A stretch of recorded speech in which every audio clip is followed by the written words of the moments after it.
बहुत प्रेम था। थोड़े से बड़े हुए, शादी हो गई, पत्नी आ गई, लेकिन पत्नी दोनों अलग अलग खानदान की थी, अलग अलग सोच की थी, और आते ही आपस में न्यारे साजे की बात करने लगी।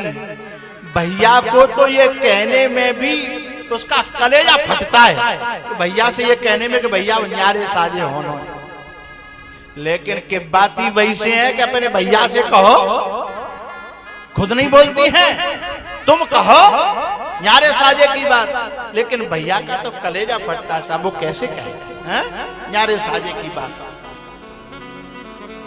लेकिन जब उन्होंने आपस में न्यारे साजे की बात नहीं करी तो आपस में दोनों लड़ पड़ी और बैर हो गया। अब इन दोनों की संतानें हुई, एक के 4, एक के 5। अब ये आपस में अपनी संतान के अंदर बीज डालने लगी, काहे का, बैर का, कि तेरी चाची यूं, तेरो चाचा यूं, वो कहते तेरी ताई यूं, तेरे ताऊ यूं। दोनों एक दूसरे के विरोधी बन गए भीतरे भीतर। अब तो इन्हें वो बुरे लगते हैं और उन्हें ये बुरे लगते हैं, खेल खेल में लड़ाई हो जाती है। नेक बड़े भाई तो पहले खेल खेल में होती थी, फिर सांच माच होने लगी, सांच माच होने लगी तो खून के प्यासे हो गए। नेक नेक बात पर लड़ाई, क्योंकि भीतर बीज बैठे हुए ना।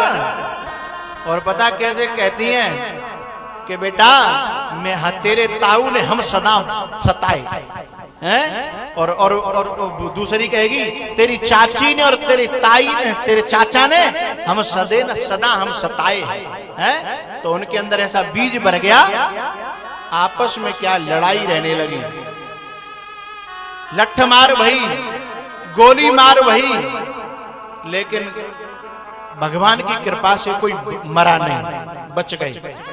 लेकिन अब इतनी युद्ध होने लगा कि कोई अकेलो दुकेलो निकरवे में डर पे के मार नहीं दे।